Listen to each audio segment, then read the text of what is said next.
And I think what's interesting also, and this is what influenced me to write about this in the quote you just mentioned, is that with complexity, they talk about this idea about being at or moving towards the edge of chaos. And I always talk about this and describe this as like that sweet spot, right? So when we have a chaotic system, it continues indefinitely as being chaotic. But the idea with a complex system is that it eventually enters into a new and stable pattern. And so when we look at projects, as being complex, what we like to do is actually try to get the best of both worlds. So we want to get this idea about just getting close to the edge of chaos, but eventually then moving back to an area that's going to be a stable pattern. With that edge of chaos, that's where we can then start to really begin to become creative, and we can become inventive. We begin to problem solve also. Hello and welcome to the ERP Organizational Change Journal podcast, brought to you by Nestell & Associates. Nestell & Associates is an ERP organizational change management firm serving the private equity industry. I'm your co-host, Jonathan Donald, the founder of Invert Ventures, a change strategy firm, and I'm here with my friend and colleague, Dr. Jack Nestell, the founder of Nestell & Associates, and the host of the ERP Organizational Change Journal podcast. The ERP Organizational Change Journal seeks to share expertise, insight, and create effective conversation to help guide ERP organizational change to real, measurable, and verified success, expanding what we can see so we can act in a more effective way. We seek to promote, connect, and foster relationships in the ERP organizational change community. The primary purpose of this podcast is to discuss, share, and reflect upon effective and efficient ways in which to realize ERP organizational change success. We will discuss the people, process, and technological components of ERP organizational change. This podcast is intended as a forum to study, share, and discuss ERP organizational change. We hope that you find this podcast useful as we share lessons learned, discover best practices, and explore the human elements and components of ERP organizational change. In this episode, we will discuss project management competencies and project complexity with newly PhD'd Dr. John M. Clark. Dr. Clark has over 20 years of experience as a management consultant, project manager, director, chief of staff, and chief information officer. He has extensive experience in both the public and private sector in the fields of project management, information technology, procurement, and budgeting. Dr. Clark has taught the Graduate Project Management Thesis course, Principles of Project Management, Risk Management, Procurement and Contracts, PMP, CMP preparation, research, writing, and methodology. Dr. Clark is also a certified project management professional, PMP, a certified government chief information officer, and a Sigma 6 Green Belt. Dr. Clark is also a member of the Project Management Institute, the Project Management Institute Keystone Chapter, the Academy of Management, the Institution for Operations Research, and the Management Sciences. He is also a member of the Greenleaf Center for Servant Leadership. In addition to all of his academic work, he's certified in CITC research, and he is also actively publishing in peer-reviewed scholarly journals. Jack, I'm really excited to have Dr. Clark on today to discuss project management complexity. Likewise. Thank you, Jonathan. This week, we will cover the first half of an in-depth two-part conversation with Dr. Clark. We will discuss project management competencies and project complexities and the edge of chaos. We'll also discuss transformational leadership, concepts of project management risk and uncertainty, and the latest information from the Project Management Institute, or PMI, regarding the Project Management Body of Knowledge, 7th edition. Dr. Clark, thank you so much for being on our show today. Thank you for having me. We have so much value for our listeners in this conversation that we feel it is worthy of 2 episodes. So thanks again for all you have to share with us today in episode 34. and we look forward to picking up again for episode 35 next week. We're really looking forward to this conversation. Let's get started here. Dr. Clark, my first question.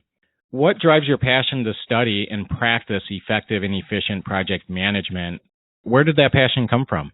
Yeah, so when I look back at my career, my professional career, my first job was a management consultant in a state government here in Pennsylvania. And certainly a large part of that job was dealing with, obviously, clients, doing a lot of analysis, but was also starting to teach me the fundamentals of project management. And I think the other reason why I have a passion for project management is because I see projects everywhere.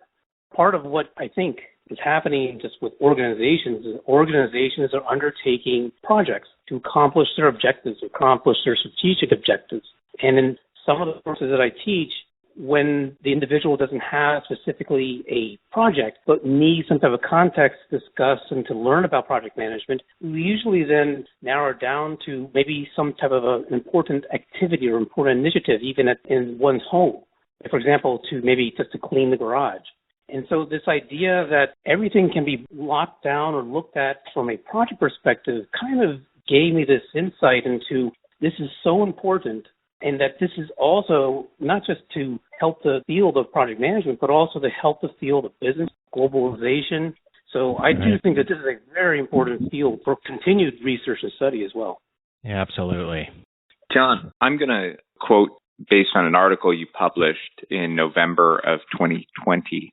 But before I do, I just want to highlight to our listeners, we're going to be discussing navigating the edge of chaos.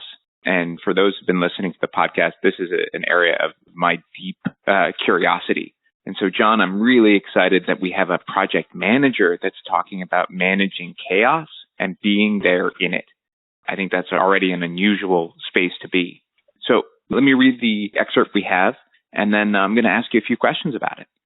So you state, imagine that you are standing in front of a serene and calm pool of water. You decide to throw a stone in the water.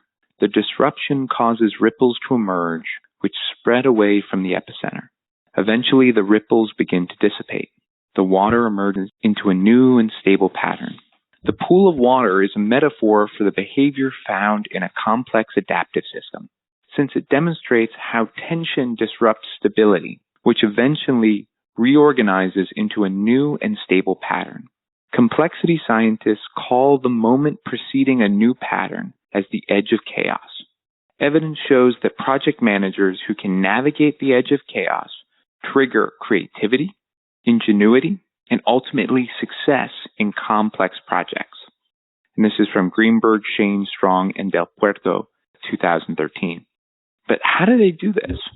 The answer is possibly available by viewing the project manager as a leader. Through leadership, the project manager can tap the knowledge and experience available in an interconnected team, end quote. So, John, I love the quote, and let's dive in. Tell me, how do project managers traditionally respond to the edge of chaos? And what advice do you have for them and all leaders to be more mindful and allow the edge of chaos to actually help them create project success? Thank you for that question.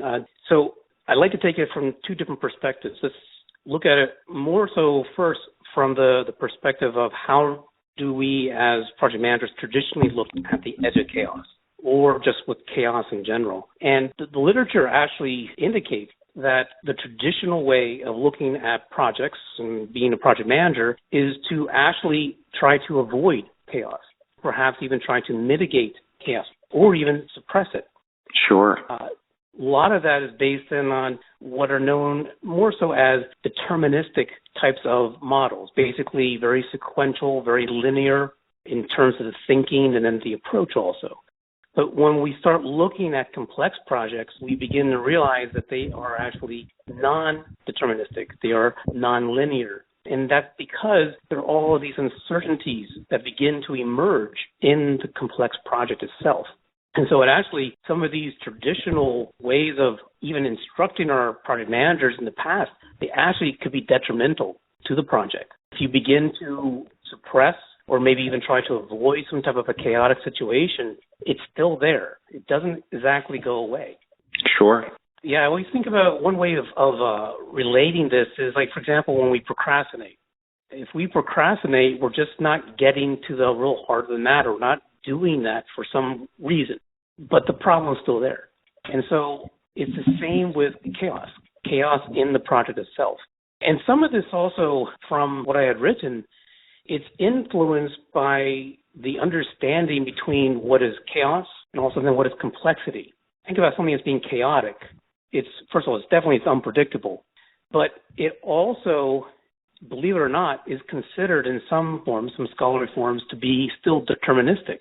It's based on this idea, yes, believe it or not. When a gentleman named, I think it's Lorenz, he was actually a meteorologist, I believe from MIT. Back in the early 70s, computing power had started to advance, and he started to look at the weather forecasts and the accuracy of the weather forecast, and he saw that over a period of time, if we were looking at one particular forecast, its accuracy begins to diminish over that period of time. And it kind of makes sense intuitively. But he started to think about, okay, why is that the case? This is where we more commonly call it the butterfly effect, which I'm sure many of your listeners have even heard of before. The idea is that there are these minuscule disturbances, right? And that because of these disturbances, they cause then some type of a domino effect or a cascade effect, which then eventually magnifies into something significant. I think that Lorenz had described that the butterfly flapping its wings in, I think it was Italy, actually causes a tornado to occur then eventually in Texas. So you start to see this chain of events. I know. It's crazy. And, yeah, and the idea is that, remember, it's deterministic. Why? It's because if we knew what each of those minuscule disruptions were, we could still then predict eventually, like, for example, the tornado to occur. That's just not possible in today's world. That leads into this idea about complexity. And I think what's interesting also, and this is what influenced me to write about this in the quote you just mentioned, is that with complexity, they talk about this idea about being at or moving towards the edge of chaos. And I always talk about this and describe this as like that sweet spot, right? So when we have a chaotic system, it continues indefinitely as being chaotic. But the idea with a complex system is that it eventually enters into a new and stable pattern. And so when we look at projects, as being complex, what we like to do is actually try to get the best of both worlds. So we want to get this idea about just getting close to the edge of chaos, but eventually then moving back to an area that's going to be a stable pattern where we can then function, we can then operate normally. And believe it or not, there are actually people called complexity scientists. And what they say is that with that edge of chaos, that's where we can then start to really begin to become creative, and we can become inventive. We begin to problem solve also. And I think that one of the other reasons why we do that is because we have to, because of the situation itself, we need to be adaptive. For example, the pandemic and how people had adjusted, they had adapted. And from that, we started to see new types of ways to deal with the situation. And unfortunately, it's still going on in many parts of the world. But like, for example, I remember starting to see about different types of masks, or masks that have the band will go around the head rather than just going over the earlobes.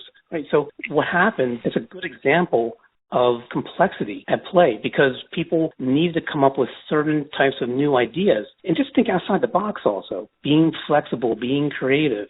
And that's how we then deal with complex situations. And I would argue also with difficult situations.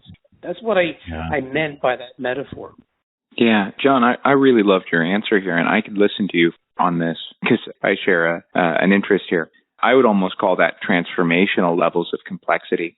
But I want to get your take on this, because for me, it's one thing to understand it cognitively in my head. It's another thing where I'm sitting in a boardroom and walking that edge of complexity.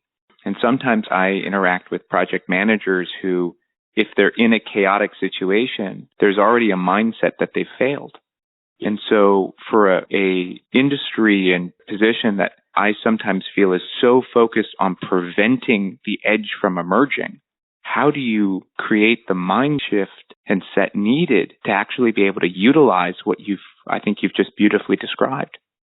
So it really starts with the leadership and the management. They have to, first of all, realize that. Once the leadership begins to see that the people begin to have the confidence and the environment and the culture to support, just trying to be taking some type of informed risk, that will lead to creativity and to problem solving as well. I'm a strong believer in that if your leadership starts to see that, then they can begin to support that as well. And you mentioned about this idea about transformational leadership. Well, how do we transform? How do we transform the individual? How do we transform the organization? Is by trying new things. So if these leaders want to be able to try new things, they got to have an environment and culture that supports that as well. And we can certainly talk a little more about their leadership, but it has to be able to support that. Yeah, in fact, John, I would like to discuss that idea of leadership a little bit more, but what a fascinating topic, insightful answer to Jonathan's original question, and I really like Jonathan's follow-up. And I do agree, and so I want to talk to you more and drill down a little bit in terms of this idea of leadership and specifically transformational leadership, which, as you'd mentioned, I think that's critical. I do want to share, Dr. Clark, in the same article that Jonathan had mentioned, the Navigating the Edge of Chaos, you also mentioned, and let me share this quote. You state that, quote, leadership is a relational pattern which integrates motivation and direction. People are typically constrained to a self-individualized perception of the self without external motivation. Using transformational leadership attributes, the project manager is capable of motivating project team members to transform them at the individual level through modeling and challenging intellectually. Evidence shows that project managers who are confident in interpersonal and intrapersonal skills model behavior which transforms team members into becoming creative collaborators. I really like that quote. I think that's really well said, Dr. Clark. But can you share with our listeners, what did you mean exactly by this idea of transformational leadership, and as opposed to what other types of leaderships? Absolutely. So with transformational leadership, it's based on the research of Avolia and Bass. Back in the 1990s, they had actually developed what they call then the full range of leadership, which basically described that most leaders then will have attributes of being transformational, also transactional, and also laissez-faire. When somebody says that they are a transformational leader, basically what they're saying is that that individual is having then the behavior and the attributes that there are two parts to it. One is that that leader sees the potential in each one of those individuals, the people that are following the leader, and that leader will then begin to exhibit those types of behaviors, those types of expectations, and be the model for those that are following the leader to replicate, to emulate. And by doing that, those people then begin to transform. The leader also, and this is important, has to sincerely see, authentically see that potential in an individual. It's not just a matter of them saying, well, I want you to start doing something new. No, it's because I see the potential in you to do this. And as a result, then, that individual will be transformed. And by transforming the individual, they are going to be then obviously transforming the organization. The organization and the project team become better as a result of transforming then the individual. So that's the idea with transformational leadership. Typically what they do is they describe it on a range. So transactional, I always think of transactional as the other side, even though laissez-faire it really is. But transactional, it's more dealing with, I think, the way we look at traditional types of leadership, where if I incentivize you to perhaps do this work, or like I'll give you some type of an award or some type of a bonus if you do excellent work, then that will motivate you to do better. And I think there are a lot of flaws with transactional leadership because that intrinsic value begins to deteriorate over time. So somebody is doing something for $10 now, well, that motivation is not going to remain. It's not going to be always $10 and they'll still do the work. No, what would happen, what's more meaningful, is to motivate the individual to try to improve and become a better person, part of the team or part of the organization, to become more of a valuable part of the team itself. And I think that that's more sustainable. And that's the idea behind transformational leadership. They also mention laissez-faire as another part of this range of looking at leadership. Laissez-faire is basically where I've hired you to do this job, or being maybe the project manager, and so just leave me alone. You do the work. If there's a mistake, then you're going to hear from me. The way I look at it, complete absence of leadership in a laissez-faire type of leadership style. And people do it, and it works for some people. I think that in most situations, particularly in, I think, complex situations, a laissez-faire type of an approach is going to be very poor.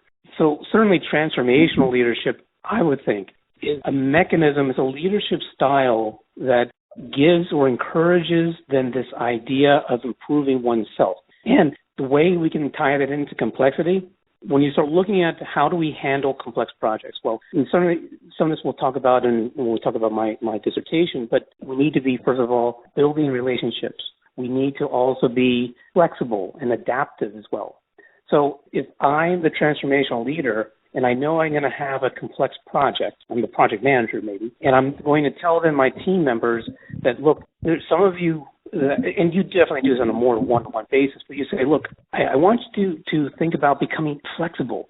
Maybe you're somebody who's by the book, right? I know we're going to be having a very difficult project, and to think outside the box. Think about being adaptive instead of then just sticking to whatever the manual says, in other words. And if you give that kind of an idea, I do think that then you tie in some of these ways to navigate and manage complexity, at the project team level, using transformational leadership. And it's interesting you mentioned about transformational leadership. I was originally going to study leadership and even transformational leadership in relation to complexity, because I saw there were a lot of connections between the two, and some of those I just mentioned here. I also quickly realized that there are several types of leadership styles that are available. And what actually became more interesting was looking at it from a project management competencies perspective, because some of the attributes, some of the aspects dealing with leadership and communication, they're also found in project management competency. You also asked me about different leadership styles, other leadership styles as well. So again, when I was still in the early stages of developing my research, I had started to consider some other leadership styles. Are there some others that could deal with the characteristics of a complex project? And I started to come up with, for example, servant leadership. And I'll tell you what that is in a minute. Servant leadership, shared leadership, and also then more recently, I started to find works regarding complexity leadership. And so I started investigating each one of those. The one thing that was the same in each one of those leadership styles, it goes back again to this idea about relationships, building relationships. Now, it takes different perspectives on how to build those relationships. What is the motivating factor of why they're doing that? But they all came back to building relationships. We can certainly elaborate on that a little further here when we start talking about complexity and how it ties into project management competency. But that's the idea behind some of these other leadership styles. Very quickly, with servant leadership, when we say that somebody is exhibiting servant leadership, we're saying that that person, being the leader or maybe the project manager, is giving of oneself. Is giving of oneself in terms of the skill sets, certainly the time, the energy. And why is that person doing this? Because that person wants to improve the team members, the followers. They then will see that dedication and then begin to reciprocate that as well. That's the idea behind servant leadership. I always think about being a teacher as being somebody who's using servant leadership. You're dedicating your knowledge, you're dedicating your time to students to make them better. Shared leadership, I thought was interesting. That was one leadership style early on I was really thinking I was going to be starting to use.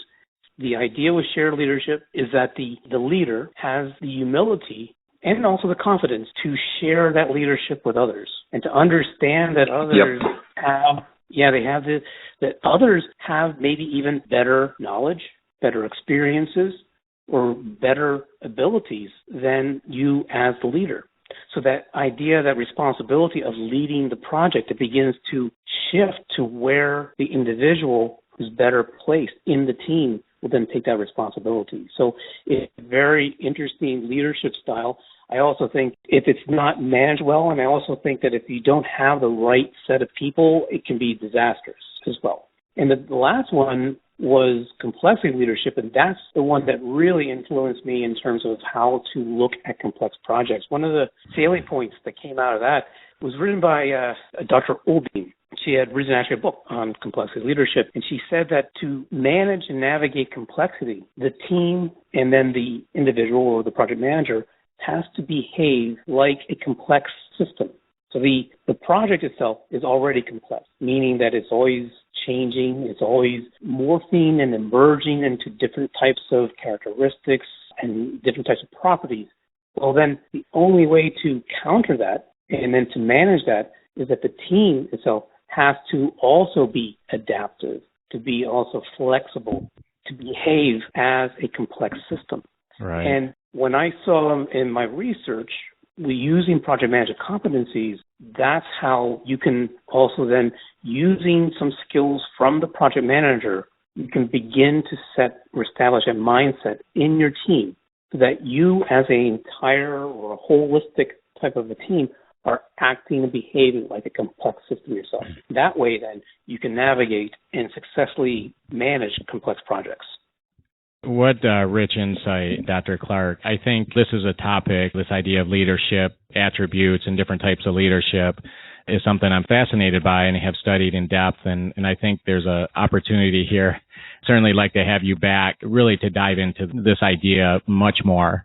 I think it's a very important idea and just a lot to discuss here. So thank you for that insight.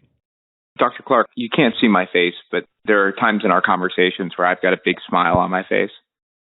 This is one of them because I really love the interconnection you're making between leadership, modeling, way of being, how leaders show up, and what kind of results they can create on projects. And so this is an area I spend a lot of time on. And I'll share with you the single greatest metric I've found for understanding how well a team can survive in complexity is to what degree the leader is modeling the desired behavior, mindsets, and ways of being. Yeah. I think this is really fascinating. I also want to highlight from our listeners, there were a few researchers dropped in John's answer, and we'll try and put those in the show notes for you. And there's a couple other conversations that we've talked about vertical development and leadership perspectives that go really hand in hand with what Dr. Clark just mentioned. So there are resources available. With that, I really want to take this conversation and explore risk and uncertainty and its relationship with modeling. So in another article you wrote, I'm going to read this for our listeners. The concept of risk and uncertainty are associated. Project management experts generally agree that every project possesses some degree of risk as well as uncertainty. The standard risk model involves identification, analysis, response, monitor, and control has been investigated extensively.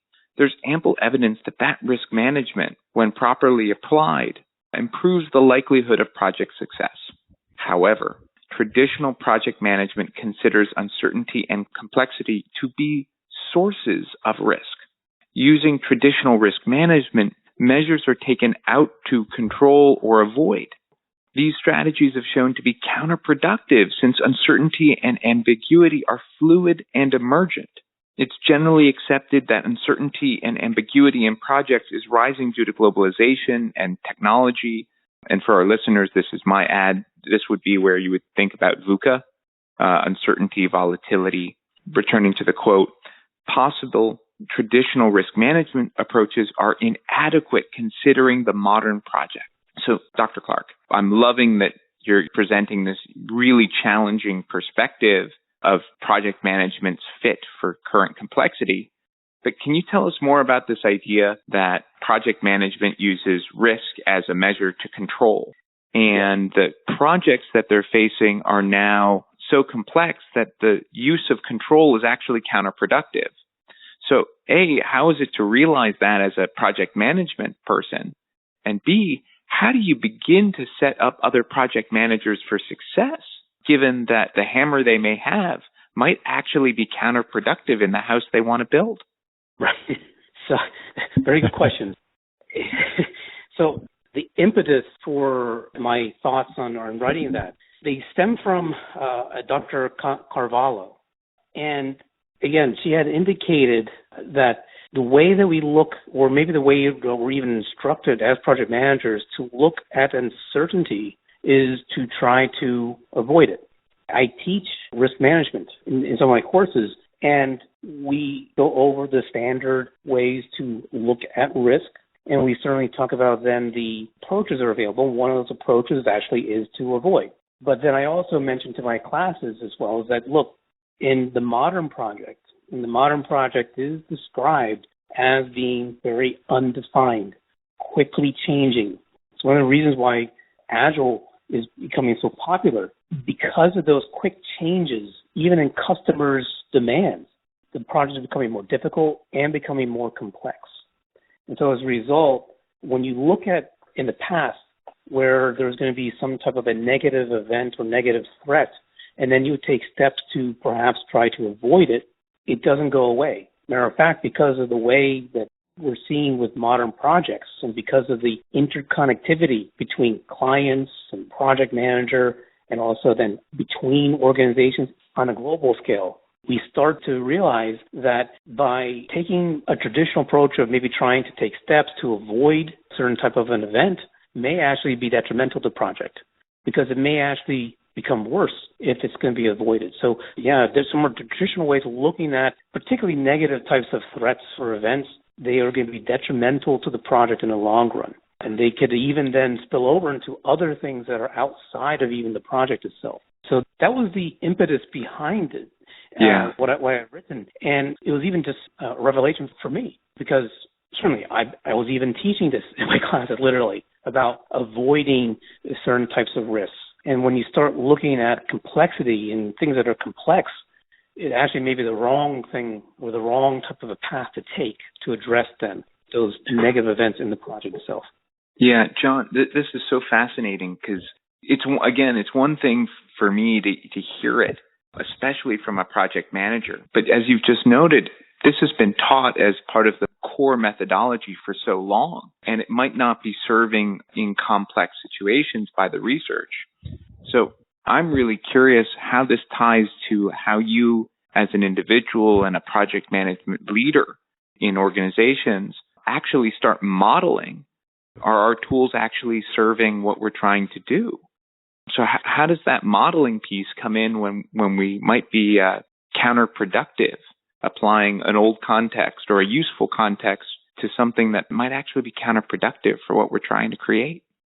Absolutely. So it's one of the reasons why I'm also a teacher, because I do think that if I teach people some of the new ways of looking at projects, I'm helping then the project management community by doing that, and then begin to think about things differently to model that behavior, which I think is essential dealing with the 21st century project and project environment. As you were asking the question, I was reminded of an article, and I forget the author's name, but it was something dealing with the two sides of the same coin. And the purpose of the article, and I share this with my students when we're talking about risk, is that the researcher had investigated an Agile project team that had always not just met, but then also exceeded the customer satisfaction or the customer's expectations. And they began to ask them, how were you able to do that? And in a nutshell, the reason for that is because the project manager had first established a mindset in the project team to take a look at where there were threats and then turn those and transform those into becoming opportunities. So think about in terms of strategies, not just to avoid, but then could you perhaps maybe transform that type of an approach into something that's going to be positive, not just for the project, but for the organization as a whole. I think maybe it's just because of my experience now in reading about different types of project management methods and approaches. One way I think is to encourage your project team members, and certainly project managers, to read more about what's happening in the field. It doesn't have to be scholarly articles. I would argue probably some type of a very basic business article would suffice. But to have them start thinking about what are the latest in terms of trends, I think that if we don't do that, then we fall into this trap of I've learned how to manage projects and that's worked well in the past and it's going to work well in the future. And I think that's a fallacy in today's modern project. Again, as I'm talking this through here, one of the things that you may already know about also is that PMBOK 7 was issued a few days ago. I had a little bit of an advanced understanding of what was going to be included, so I had some time to think about it. I didn't get the actual book literally until 2 days ago. I just started to read it. But it has in there some of these same ideas that we're mentioning here. One of the real major distinctions between PMBOK 6 and PMBOK 7 is this idea about departing from processing and moving towards principles. But I would suspect is dealing with some of these ideas we're talking about being then flexible, encouraging communication, encouraging reaching out and networking with all of your stakeholders, rather than sticking with then what were the typical processes at each stage of the project lifecycle. They're still there, they're still relevant, but what's more important is then these principles, and that seems to be what PMBOK 7 is moving towards. And my guess is that it will be in alignment with what I've been beginning to espouse as well, and also talk about and also write about.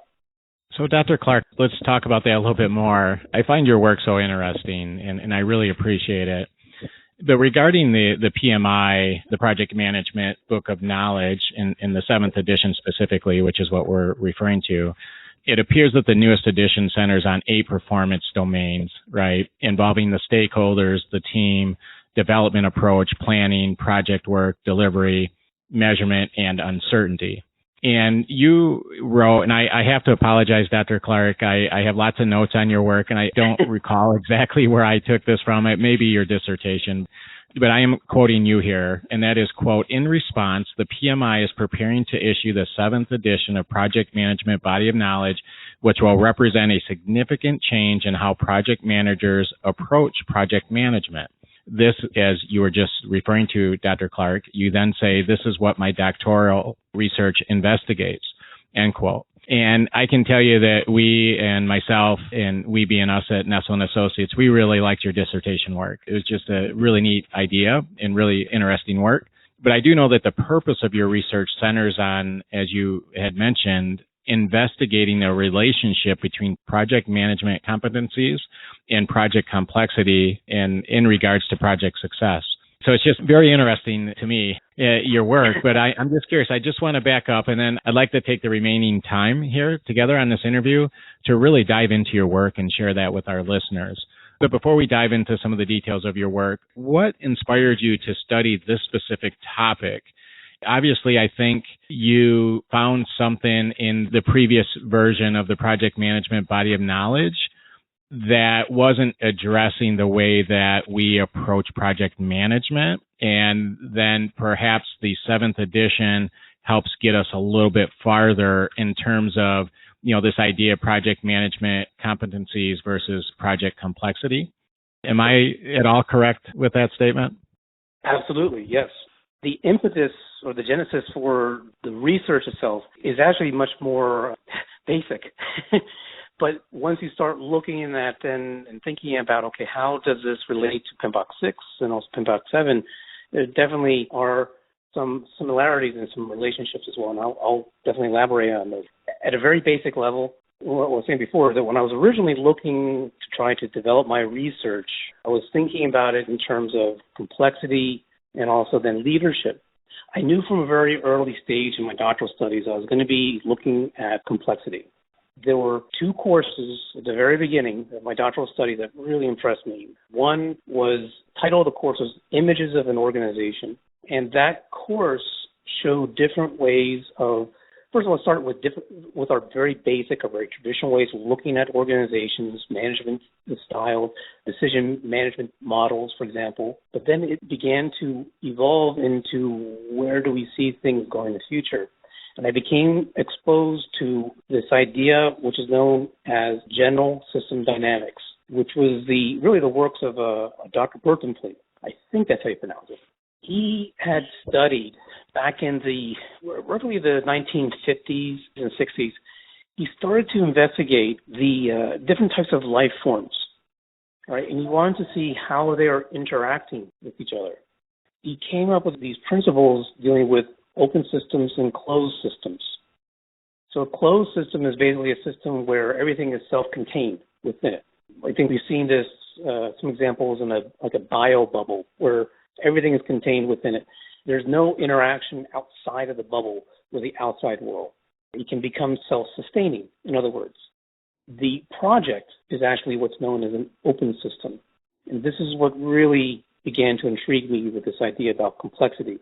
An open system means that the properties and the relationships and the attributes of the open system, they are interacting with other open systems, both internal to that open system and also external to the open system. We even see that, like, for example, in our solar system. Each one of the planets is considered its own open system within then the solar system itself. You can even continue to go even further from that. So this idea about open systems, that began to really heighten my interest. And when I started looking at this idea about complexity, the ideas about complexity are rooted in general systems dynamics. And it actually became a key part of my theoretical foundation for my research. The other course I was taking at the same time was dealing with advanced project management principles. The first time that I had seen actually this idea about project complexity. Right? We've all used the term complexity or complicated types of projects in the past. We each have our own idea what that means. This is the first time I saw that this is a specific, official, if you want to call it that, term to describe a type of project being complex. And I remember still to this day that I remember reading it was a book by Wasaki. He had started to describe complex projects as being emergent and that they are being affected by hidden and sometimes invisible types of forces. And that really fascinated me. You have to think also, I remember I've been teaching risk management for a couple of years, so I teach certainly about then cause and effect. I teach them about root cause analysis. But then that really began to impress me that when we start talking about root causes, some of those root causes are going to be not identified, or they perhaps even evolve because the project's an open system. It's a living system. From the very beginning, I knew that complexity was going to be a focus of my research. So that's where the complexity part came into play. The project management competencies part was a little more interesting in that, remember, before I was looking at it in terms of leadership, I was having a difficult time trying to find an instrument, a validated instrument, a reliable instrument to measure project complexity. And some of this I began to realize is because of the very nature or just the way that researchers are looking at complexity. There are many debates on complexity. So I had the fortune to find an article written by two gentlemen, Naylor and Turner, and they had provided an instrument that could be used to measure project complexity. It was actually an instrument that they had designed originally to begin conversations with project managers on what is project complexity. And they did say in one of the articles that your perception of project complexity is going to be different from my perception of project complexity. Right? It's going to be still based then on our own personal experiences. Right. Yeah, our different education. So I think that feeds the debate also. What is the effect of project complexity on the project? It's debatable even in itself, although I'll talk about that when we start talking about my dissertation.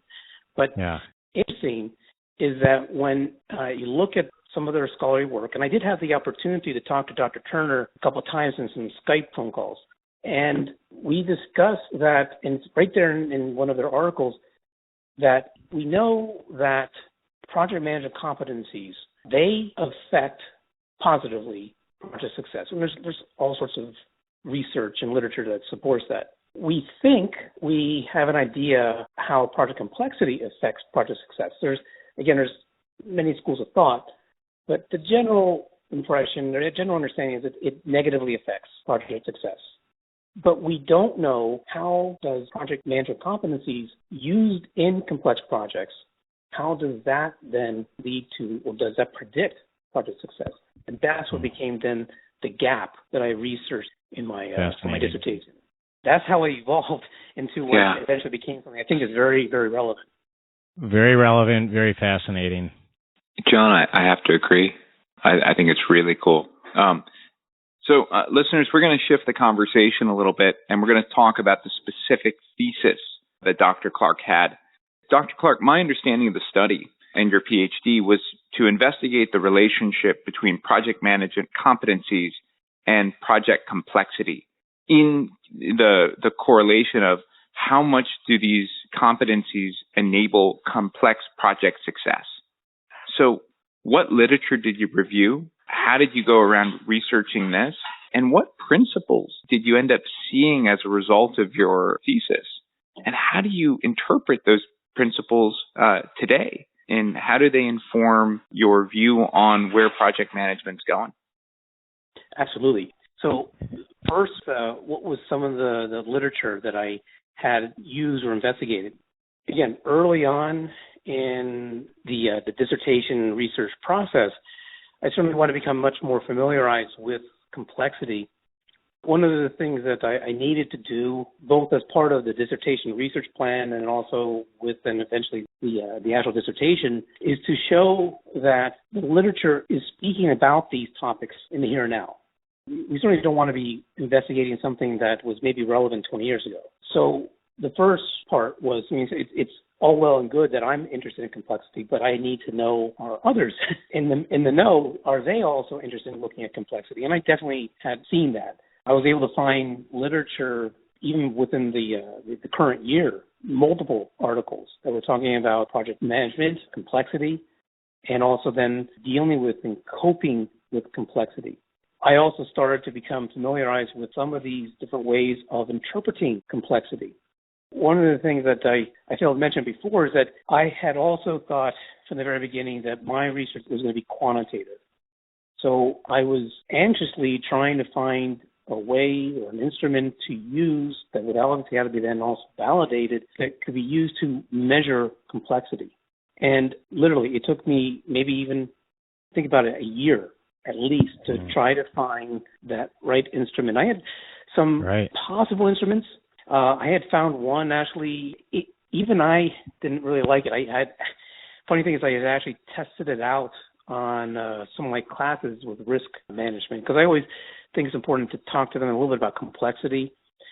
With complexity, there are, just like with everything else in the research world, there are different views and different perspectives. So some people look at complexity as being more so dealing with those hard attributes, dealing with the number of people on the project team. So if you have a high number of people on the team or a high number of different types of skill sets that are needed in a team, then that's going to lead into some type of higher level of project complexity. And I understand that. But I also think that some of those, again, going back to some of these points I was talking about earlier about the relationships, the way that we also begin to associate and think about the project as an open system, we lose sight of that aspect by just looking at it from the hard, and sometimes they call it structural complexity perspective. And then again, I found this instrument by Mailer and Turner, and they broke up complexity into structural, which is kind of what we're talking about in terms of those hard types of complexity ingredients or causes. But then also they had another category. This is the real reason why I sought to see if I could get their permission to even use the instrument, was dealing with socio-political complexity. Ooh. That's dealing with those relationships, right? And then you start thinking about and you read more about complexity, and you start to see that what causes complexity? Well, it's because we may have people with, unfortunately, different motives, different objectives on the project. Sometimes, unfortunately, those objectives may even be counterproductive to what we want to achieve on the project. We have, in stakeholder management, we have different types of relational positions of our stakeholders relative to the project. And unfortunately, because of those, maybe in some cases, opposing types of relationships, that lead to complexity. I just want to make sure I'm understanding this, and if I am, to highlight it for our listeners. So what you did in your research, which sounds incredibly unique from anything I've read on this, is to not just do structural complexity or social economic so I would call cultural complexity in organizations, you found a tool that includes both. Yes, correct. They also included as well in their tool emergent complexity, which is then complexity that, just like with the properties of being complex, that emerges over time, it surfaces. It may not even been there when the project started. That's absolutely correct. That's the reason why I selected, and they were also more than gracious to allow me and permit me to use their instrument as well for the complexity side. And you're right. I think that a lot of the literature right now looks at complexity in terms of the structural side. And I don't have any evidence to support this, but I think that the reason why some research looks at or leans towards the structural side is because it's simpler to conceptualize. I can conceptualize very easily if I have a high number of people on my team. That's an easy way to even then evaluate it. But when we start talking about then the socio-political side, we have to then dig deeper and understand what is causing that. And from there, then we can start to figure out how can we then begin to solve that. So it's not just a matter of then determining how many people are on the project team. That's simplifying too much, and that's one of the reasons why I had some trouble with some of these other instruments that were out there. Let me talk a little bit about project manager competencies. That was the other thread, if you want to call it that, of my research. And when I started to look into project manager competencies, I quickly found that this is something that is actually being endorsed by the Project Management Institute.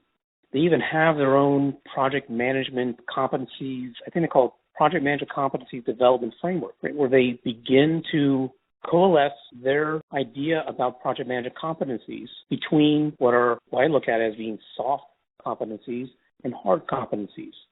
When we think about, like, for example, with PMBOK and the parts of PMBOK, and maybe the new PMBOK can be a little bit different, I suspect it's going to be, but the old PMBOK, going from PMBOK 6 and earlier, when we start talking about the hard side, that's what we're learning in PMBOK. Learning about how to manage risk. What are the processes for the communication management plan? What are the steps in developing your stakeholder management matrix, for example? When we start talking about the soft side of project manager competencies, we're talking about some of those same points that I was referring to earlier when we're talking about complexity, relationships, leadership, communication, flexibility. Those are parts of, and PMI had already identify that as part of their overall development framework. So I instantly had seen that there's already some type of a structure, and there's also already obviously some type of research that's been involved in building this understanding about competencies, project management competencies. So those two threads, I certainly saw vast sources of literature, current literature, that were speaking about them. And the third one, just very quickly, was on success. I found that, again, there's a multitude of literature that are out there regarding project success. But what I also saw was the traditional way of looking at success has changed. We had traditionally looked at success as very simply, did the project meet the triple constraints? That evolved so that we start to include other aspects such as client satisfaction, team satisfaction. And then more recently, I started to see that there was now a consideration of sustainability. Sustainability not just within the use of the resources, but then also sustainability in the outcomes or deliverables of the projects themselves. Are they valuable? And that, I think, is a true representation of what is defining then project success. So I have found an instrument from Dr. Aga. We were mentioning about transformational leadership before. He had done research using an instrument to measure project success, which incorporated these points that I had mentioned. Certainly the triple constraints, but also included client satisfaction, team satisfaction, which really is, I think, rare. We really don't think about the team being satisfied or, being part of the project, but I think that that's highly relevant. And then also this idea of sustainability. And that's a contemporary way, I would argue, of looking at project success as well. So certainly all three threads, I found literature, current and relevant literature, and that informed me that this is an area that is necessary to conduct some type of research in.